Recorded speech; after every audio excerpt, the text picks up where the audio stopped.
Bienvenue sur Nuage Magique. Alors un souci inattendu, à peine 1600 km parcourus et déjà un souci et besoin d'un entretien. On va en parler tout de suite.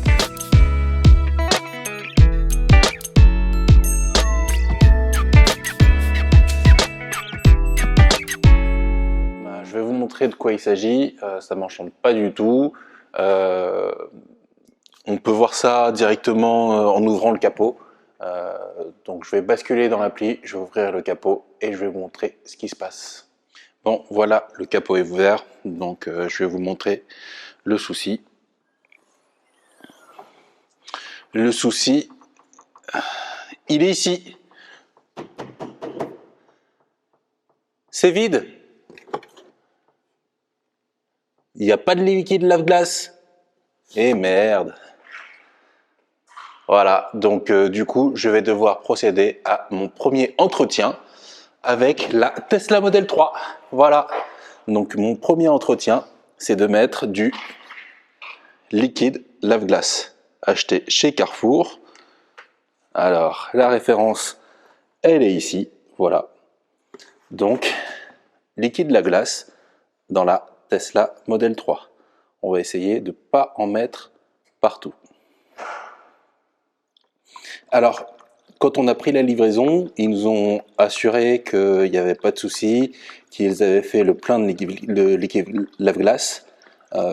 Et sur le coup, on leur a demandé s'ils avaient fait le plein. Ils nous ont dit oui, il n'y a pas de souci. Donc on n'a pas cherché même à l'activer. On s'est dit allez, on fait confiance et on y va. Et on a eu tort. Donc voilà, c'était vide.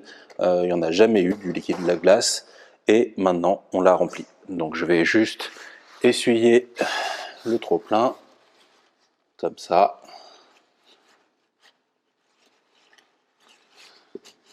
Voilà. Et c'est fait. Bon, ben voilà, premier entretien terminé avec la Tesla Model 3.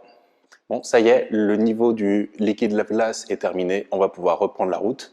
Je suis vraiment désolé pour le titre un peu racoleur, ça va peut-être en décevoir certains, mais bon, cette vidéo, je l'ai surtout fait pour parler entretien, parce que c'est des questions qui reviennent dans le live, dans les commentaires. Donc du coup, l'entretien Tesla Model 3, c'est quoi? C'est ce qu'on va faire le plus souvent, remplacement du liquide lave-glace.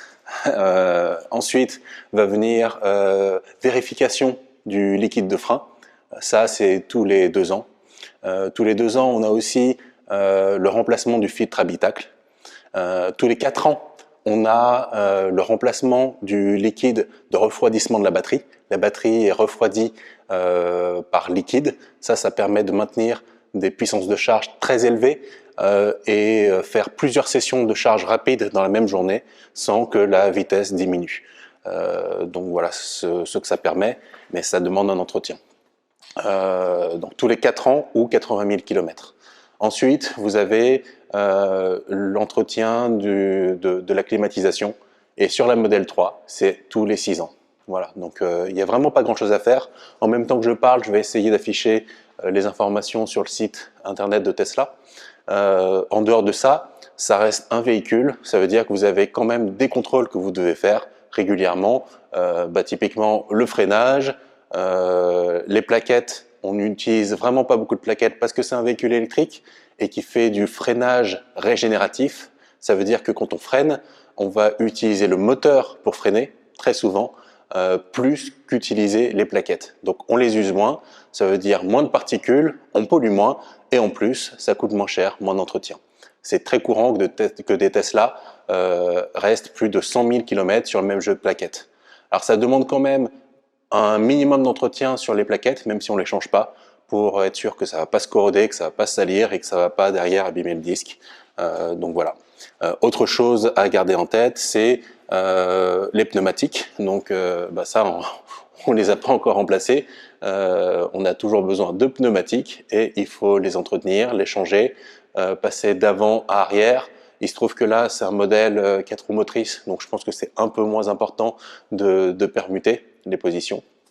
Mais voilà, vérifier l'usure des pneus et les permuter quand nécessaire. Donc l'entretien de la Tesla Model 3 pour la partie réglementaire, ça se termine sur ça. Chez Tesla, vous n'avez pas de révision obligatoire. On vous dit pas, si vous faites pas la révision, vous perdez le bénéfice de la garantie. Ça, c'est quelque chose qui m'a déçu dans l'attitude des autres constructeurs, que ce soit Kia, Nissan ou autres, qui sont dans l'électrique. Ils disent que l'électrique, c'est moins de maintenance, mais pourtant, ils vous obligent à venir chaque année. Alors, c'est des entretiens qui sont pas chers, hein, c'est entre 100 et 200 euros généralement chez Kia ou Nissan. Mais pour 100 ou 200 euros, finalement, ils font pas grand-chose. Et pourtant, on est obligé de le faire si on veut pas d'avoir de soucis pendant toute la période de la garantie. Voilà. Donc chez Tesla, on n'a pas ça. Ils ont même supprimé les plans de maintenance. Donc avant, on pouvait payer un certain forfait et avoir la maintenance compris pendant plusieurs années. Et ça, ils l'ont supprimé et ils disent vous pouvez faire le strict minimum quand c'est nécessaire. Le seul point qui est vraiment délicat, c'est, je pense, ce qui est sécurité, mais ça, c'est la responsabilité du conducteur de s'assurer de bien vérifier les freins et les pneus. Et en dehors de ça, c'est le liquide de refroidissement de la batterie.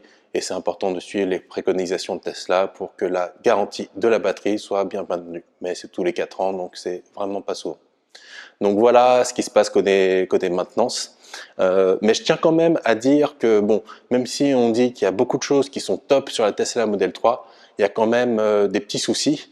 Un bug notamment qui fait que régulièrement l'écran, donc on a un seul écran sur la Tesla Model 3, régulièrement ça arrive que l'écran devienne tout noir, qui s'arrête et qui se relance. Donc on est sur l'autoroute, on est sur le périph', on est en ville, blackout, on n'a plus aucune info. Donc le véhicule continue d'avancer, on peut aller en avant, en arrière, se mettre en mode parking, il n'y a aucun souci de ce côté-là. Mais par contre, on n'a aucun retour du véhicule, ce qui fait qu'on ne connaît pas sa vitesse, voilà, on n'a aucune info. Et il faut juste attendre 1 minute, 2 minutes, des fois, pour que le système reboot. Donc il reboot tout seul, en tout cas dans mon cas, il a rebooté à chaque fois tout seul. Et après, j'ai tout retrouvé qui refonctionnait. Donc sûrement un petit bug. C'est vrai que c'est un peu bizarre parce que chez les autres constructeurs, j'ai jamais vu ça. Sur la Tesla Model 3, j'ai eu ça. Après, ça m'étonne, mais ça me dérange pas plus que ça parce que en face à ça, elle a tellement de choses à apporter, cette voiture, que bon, on oublie très vite cette partie-là. Donc voilà. Donc voilà, entretien, pas de panne de mon côté, pas de soucis. Et désolé encore d'avoir déçu les haters, mais voilà, c'est un véhicule qui est top au quotidien comme sur les longs trajets. Voilà, salut!